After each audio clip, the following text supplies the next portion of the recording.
What's up? Morning mga kaburak. Magtatanim tayo ngayon kay Tata Loloy. Loy, kaway naman Loy. Alright. Tatanim kami ngayon dito. Ayan, yung dalawang bag na 8840. Tapos nagbubusbus tayo sa maisan natin. Ayan. Yan yung luma seeder natin mga kaburak. Bali tinanggal ko lang yung mga pantanim tsaka yung pangabono. Ang tinira ko lang yung tatlo. Yung tatlo na yan. Ngayon yung tatlo na yan mga kaburak, papasok yan dito. Dito. Yan, dyan, sa kada pagitan na yan. May sumobrang pataba, kaya papaupo na kami ni Tata Lolo. Hop. May bindi pa kabila. Wag boy. Magbabara. Dito sa dalawang butas.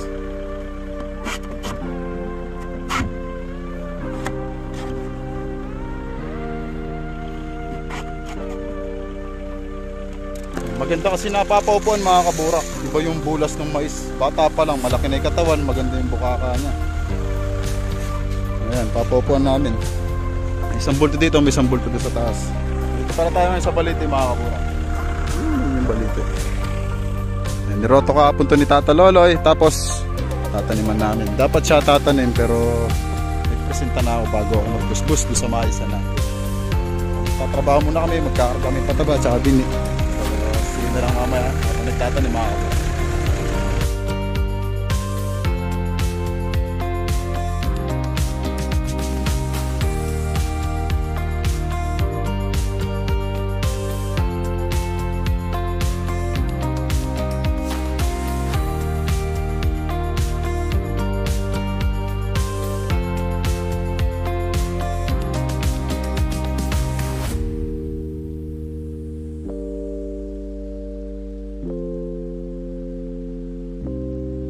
Okay, game mga kaburak.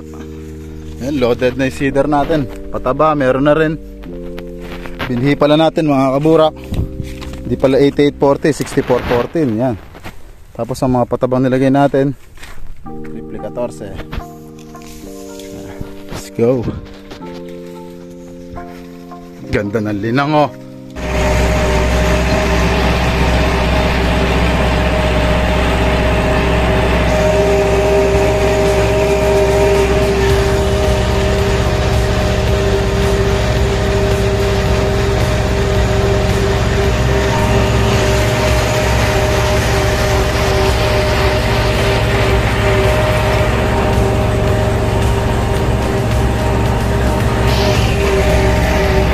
Triple 14, loading ulit.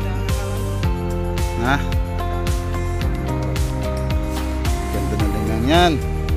Ganda ng tubo nito boy, sigurado.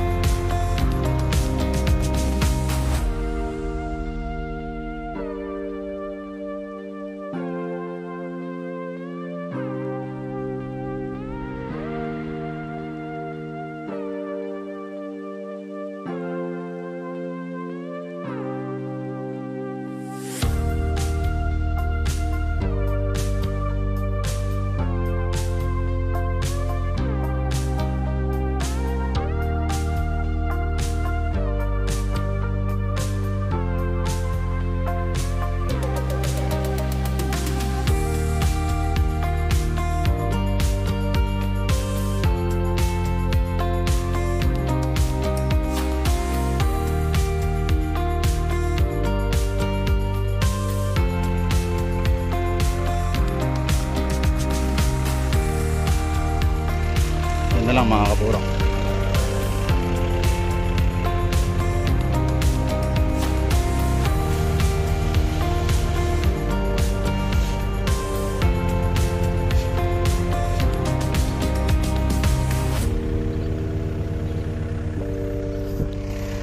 Testingin natin pambusbus.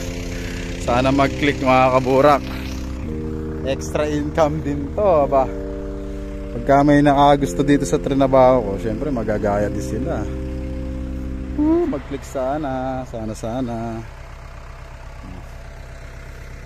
Mamaya adjust natin top link para ngumud-ngud itong mga pambusbos. Ayan, adjust natin. Ayan, papasin nakaiga. Tatayo yan mga kaburak.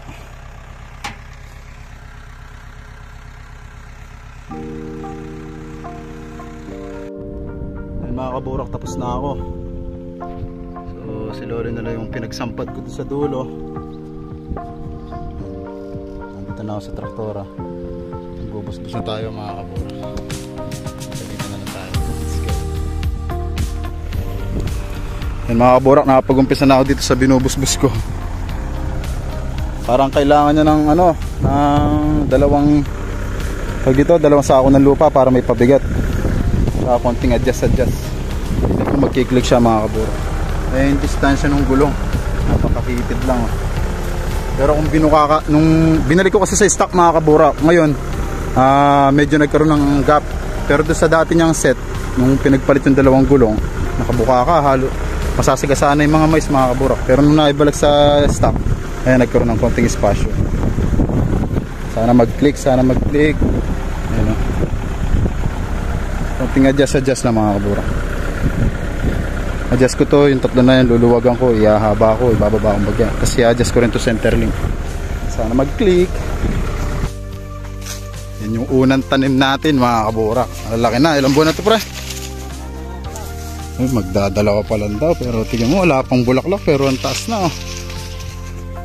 Nagtas tao na mga kabura ko. Parang Axel, shoutout ka naman sa mga tropang San Mateo. Sa mga kabura.